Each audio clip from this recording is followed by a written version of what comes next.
किसी समय एक नगर में एक साहूकार रहा करता था। उसके पास राम लखन नाम का एक नौकर था। वे बड़ा परिश्रमी और ईमानदार था। वे सुबह सबसे पहले उठता और रात को सबसे पीछे सोता, लेकिन कभी किसी ने उसके चेहरे पर दुख की एक शिकन तक न देखी थी। वे हमेशा खुश और मुस्कुराता दिखाई देता था। राम लखन को उस साहूकार की नौकरी करते करते 1 साल बीत गया, लेकिन साहूकार ने उसे वेतन नहीं दिया। साहूकार सोचने लगा, वेतन पाने पर कहीं ये नौकरी छोड़कर चला न जाए, इसलिए फिलहाल इसे वेतन ना देना ही उचित रहेगा। राम लखन ने भी वेतन नहीं मांगा और पहले की तरह ईमानदारी और मेहनत से काम करता रहा। दूसरा साल भी बीत गया, पर साहूकार ने तब भी उसे कुछ नहीं दिया। फिर भी वह उसी तरह से मेहनत से नौकरी करता रहा। लेकिन धीरे धीरे जब तीसरा वर्ष भी बीत गया और साहूकार ने उसे वेतन नहीं दिया, तो राम लखन के मन में खलबली मच गई और एक दिन वह बोला, हुजूर, मैंने 3 साल तक बड़े परिश्रम और ईमानदारी से आपकी सेवा की है। इन 3 वर्षों में मैंने ना तो कभी आपसे वेतन मांगा और ना आपने दिया। अब मैं नौकरी छोड़कर जाना चाहता हूँ। कृपया आप मेरा हिसाब कर दीजिए। ठीक है, जरा ठहर, मैं अभी तुम्हारा हिसाब कर देता हूँ। तुम नौकरी नहीं करना चाहते तो मत करो। साहूकार अव्वल दर्जे का कंजूस और धूर्त था और उसे मालूम था कि नौकर बहुत सीधा साधा है और उसे बड़ी आसानी से बहुत थोड़े पैसे देकर टाला जा सकता है। अतः उसने हिसाब करने में कोई आनाकानी नहीं की। यह लो अपने 3 साल का वेतन, प्रति वर्ष 1 पैसे के हिसाब से, और मुझे धन्यवाद दो। इतना अधिक पैसा कोई मालिक ही देता है। राम लखन ने 3 पैसे लेकर जेब में डाल लिए और साहूकार का धन्यवाद अदा कर मन ही मन प्रसन्न होता हुआ अपने गांव की ओर चल पड़ा और सोचने लगा, मेरी जेब में मेरी 3 साल की कमाई है। अब मुझे मेहनत करने की क्या जरूरत है। गांव पहुंचकर अपनी जिंदगी मजे से बिताऊंगा। शहर से राम लखन के गांव के बीच एक जंगल पड़ता था। जब राम लखन प्रसन्नता से उछलता कूदता उस जंगल के बीच से गुजर रहा था, तो उसे एक बूढ़ा व्यक्ति मिला। वे उससे बोला, अरे भाई, जरा ठहरो, कुछ मेरी भी मदद करते जाओ। आपको क्या कष्ट है बाबा, और मैं आपकी क्या मदद कर सकता हूँ। बेटा, तुम्हारे प्रसन्नता भरे चेहरे को देखकर ऐसा लगता है कि संसार का कोई भी दुख और चिंता तुम्हें नहीं है। क्या तुम अपनी खुशी का कारण मुझे बता सकते हो। बाबा, मेरे पास ईश्वर का दिया सभी कुछ है। मैं स्वस्थ हूँ, जवान हूँ और मेरी जेब में मेरी 3 साल की कमाई भी मौजूद है। फिर भला मुझे दुख और चिंता क्यों हो। 3 साल की कमाई कितनी है वह? पूरे 3 पैसे। कोई बिरला ही मालिक इतना अधिक वेतन देता है। निसंदेह मेरा मालिक इतना अधिक उदार और दयालु था। उनका मैं लाख लाख धन्यवाद अदा करता हूँ। ओह, ये परिश्रमी और ईमानदार युवक तो बहुत ही सीधा साधा व भोला भाला लगता है। यदि दयालु भी हुआ तो मैं इसकी मदद अवश्य करूँगा। बूढ़े बाबा को सोचते हुए देखकर राम लखन ने पूछा, बाबा, आपने मुझे किस लिए पुकारा था? आपको क्या कष्ट है और आप मुझसे क्या मदद चाहते हैं? बेटा, मैं बहुत गरीब हूँ। मेरे पास तो कौड़ी भी नहीं है। बूढ़ा होने के कारण मैं मेहनत मजदूरी करके कुछ कमा भी नहीं सकता, जबकि तुम जवान और स्वस्थ हो, जितना चाहे कमा सकते हो। पैसा तो तुम्हारे हाथ का मैल है। क्या वे तीनों पैसे मुझे देकर तुम मुझ पर उपकार कर सकते हो? बाबा की बात सुनकर राम लखन को उस पर दया आ गई और वे बोला, आप बिल्कुल ठीक कहते हो बाबा। लो, ये 3 पैसे आप ही रख लो। मैं जीवन यापन के लिए कहीं नौकरी करके फिर ये पैसे कमा लूंगा। राम लखन की उदारता देखकर बूढ़ा बहुत प्रसन्न हुआ और बोला, तुम्हारा हृदय सचमुच बहुत विशाल और दयावान है। मैं तुम्हें 3 वरदान देना चाहता हूँ। हर एक पैसे का एक वरदान, जो जी चाहे मांग लो। तभी जैसे चमत्कार हुआ, वे बूढ़ा एक सुंदर देवता के रूप में परिवर्तित हो गया। राम लखन सोचने लगा, कहीं मैं कोई सपना तो नहीं देख रहा हूँ। बेटा, मैं वन देवता हूँ और यहाँ से गुजरने वाले हर व्यक्ति की परीक्षा लेता हूँ। जो भी मेरी परीक्षा में सफल होता है, मैं उसकी भरपूर मदद करता हूँ। काफी वर्षों बाद आज तुम पहले व्यक्ति हो जो मेरी परीक्षा में सफल हुए। अतः मैं तुम्हें 3 वरदान देना चाहता हूँ। मांगो, क्या मांगते हो? वन देवता को प्रणाम करता हुआ बोला, यदि सचमुच आप मुझसे प्रसन्न हैं और मुझे वर देना चाहते हैं, तो मुझे एक ऐसा गुलेल दें जिसका निशाना कभी न चूके। यह लो अपनी मनचाही गुलेल, इसका निशाना कभी नहीं चूकेगा। अब दूसरा वर मांगो। दूसरे वरदान में मुझे एक ऐसी बीन दीजिए जिसे बजाते ही सुनने वाले सभी लोग नाचने लगें।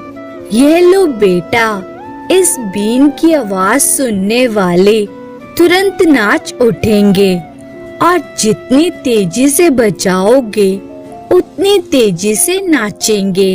आह, यह तो सचमुच चमत्कारी है। अब तुम अपना तीसरा वरदान मांगो। प्रभु, तीसरा वरदान मुझे यह दो कि यदि मैं किसी व्यक्ति से कोई प्रार्थना करूं तो वह उसे ठुकरा ना सके। तथास्तु कहने के साथ ही वन देवता उसकी नजरों से ओझल हो गए। राम लखन कुछ देर तक तो वहीं खड़ा खड़ा शून्य में घूरता रहा, फिर खुशी खुशी आगे बढ़ चला। लेकिन अभी वह जंगल पार भी नहीं कर पाया था कि उसे एक व्यक्ति दिखा। अरे, वह धनी व्यक्ति कौन हो सकता है और उस पेड़ के नीचे खड़ा ऊपर किसे देख रहा है? शायद उसे मेरी मदद की जरूरत हो। पूछकर देखना चाहिए। सेठ जी, क्या मैं आपकी कोई मदद कर सकता हूँ? हाँ भाई, जरूर कर सकते हो। मैं चिड़ियों का व्यापारी हूँ और एक दुर्लभ चिड़िया को पकड़ना चाहता हूँ। वह देखो कितना प्यारा परिंदा है। यदि तुम इस परिंदे को पकड़ दो तो मैं तुम्हें मुंह मांगी कीमत दे सकता हूँ। राम लखन चिड़ियों के व्यापारी की मनसा जानकर मन ही मन बहुत क्रुद्ध हुआ तथा उसे उस परिंदे पर दया भी आई, जिसे वे व्यक्ति अपने पिंजरे में कैद कर उसे गुलाम बनाना चाहता था। सेठ जी, जब आप चिड़ियों के व्यापारी हैं, तब तो आपके पास बहुत सी चिड़िया होंगी। हाँ, मैं नित्य प्रतिदिन सैकड़ों परिंदे पकड़ता व बेचता हूँ, लेकिन अब तक मेरे हाथ ऐसी शाही चिड़िया नहीं लगी जैसी ये है। लेकिन तुम देर ना करो और उसे किसी तरह पकड़कर मुझे दे दो। मैं तुम्हें मुंह मांगा पुरस्कार दूंगा। यदि ऐसी बात है तो आप चिंता ना करें, मैं अभी उसे नीचे गिराता हूँ। कहने के साथ ही राम लखन ने जेब से वन देवता की दी हुई गुलेल निकाली और पेड़ की डाल पर बैठे उस सुंदर से परिंदे का निशाना लेने लगा। निशाना लेते ही वह परिंदा बिना किसी वस्तु के लगे ही अचानक डाल से छटपटाकर नीचे गिरने लगा। लीजिए, यह संभालिए अपना शिकार। चिड़ियों का व्यापारी तुरंत ही उसे पकड़ने के लिए झाड़ियों में घुस गया। इसे अभी मजा चखाता हूँ। और जैसे ही व्यापारी झाड़ियों के बीच में पहुँचा, वैसे ही राम लखन ने बीन निकालकर उसे बजाना शुरू कर दिया। बीन की धुन गानों में पड़ते ही व्यापारी झाड़ियों के अंदर ठुमक ठुमक कर नाचने लगा। उफ, ये अचानक मेरा अंग अंग नाचने के लिए क्यों फड़कने लगा। शीघ्र ही कांटों में उलझने से व्यापारी के कपड़े जगह जगह से फट गए और उसका सारा शरीर लहूलुहान हो उठा। हाय भगवान के लिए बीन बजाना बंद करो, मैं तुम्हारे हाथ जोड़ता हूँ। लेकिन राम लखन बीन बजानी बंद करने के बजाय और जोर जोर से बजाने लगा। सेठ बुरी तरह घबरा उठा और वे बोला, मैं वादा करता हूँ कि तुम जैसा कहोगे वैसा ही करूँगा। साथ ही तुम्हें मैं अपनी 100 सोने की मोहरों वाली थैली भी दे दूंगा। ठीक है सेठ, तो झाड़ियों से बाहर आ जा। किसी तरह जख्मी सेठ घिसटता घिसटता झाड़ियों से बाहर निकला और धरती पर गिरकर बुरी तरह हांफने लगा। लाओ, वायदे के मुताबिक सबसे पहले सोने की मोहरों वाली अपनी थैली मेरे हवाले कर दो। व्यापारी ने मोहरों की थैली राम लखन को दे दी। अब तुम मुझसे ये वादा करो कि तुम्हारे पास जितनी चिड़िया कैद है उन्हें घर जाते ही आजाद कर दोगे और जिंदगी में फिर कभी किसी जीव जंतु का व्यापार नहीं करोगे। नहीं नहीं, मैं ऐसा वादा नहीं कर सकता। यदि मैंने ये व्यापार बंद कर दिया तो मैं खाऊंगा क्या? यदि मुझे ये वचन नहीं दोगे तो तुम्हें आज के बाद खाने के लिए कुछ नहीं मिलेगा, क्योंकि तुम कुछ ही देर में नाचते नाचते मर जाओगे। बोलो, मेरी बात मानते हो या फिर बजाऊं बीन? नहीं नहीं, दया करके तुम बीन मत बजाओ। मैं वायदा करता हूँ घर जाते ही सभी चिड़ियों को आजाद कर दूंगा और कभी ये व्यापार नहीं करूंगा। तो ठीक है, मैं चलता हूँ, लेकिन याद रखना यदि वचन से मुकरे तो अगली बार मिलने पर मैं तुम्हें नचा नचा कर मार डालूंगा। कहकर राम लखन अपने गांव की ओर चल पड़ा। ठहर जा बीन वाले बदमाश, मुझसे बचकर तू कहाँ जाएगा? यदि मैंने भी तुझे इस दुर्व्यवहार का मजा ना चखाया तो अपनी मुझे मुंडवा दूंगा। और क्रोधित होकर सेठ किसी तरह जंगल पार कर नगर के एक न्यायाधीश के पास पहुंच गया। दुहाई है हुजूर, मैं लुट गया, बर्बाद हो गया। एक बदमाश ने रास्ते में मुझे लूटकर मेरी ये दुर्दशा कर दी है। मेरी मोहरों की थैली, मेरी उम्र भर की कमाई छीन ली। मुझ पर दया खाइए हुजूर और उस डाकू को इसी समय गिरफ्तार करने का हुक्म दीजिए।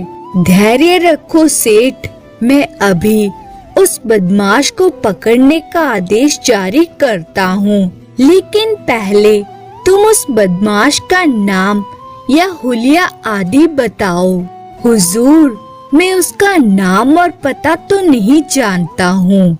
हाँ, वह जंगल पार वाले गांव की ओर गया था और हाँ हुजूर, उसके पास एक बीन और गुलेल है। इन दो चीजों से वह आसानी से पहचाना जा सकता है। ठीक है, अब तुम घर जाकर आराम करो। उसके पकड़े जाने की सूचना हम तुम्हें भिजवा देंगे। न्यायाधीश ने उसी समय कोतवाल को राम लखन को गिरफ्तार करने का आदेश जारी कर दिया। कोतवाल दल ने आदेश मिलते ही तुरंत उस गांव की ओर कूच किया जिधर जंगल पार राम लखन का गांव था। और राम लखन ने अभी अपने गांव में कदम रखा ही था कि कोतवाल दल ने उसे घेर कर गिरफ्तार कर लिया।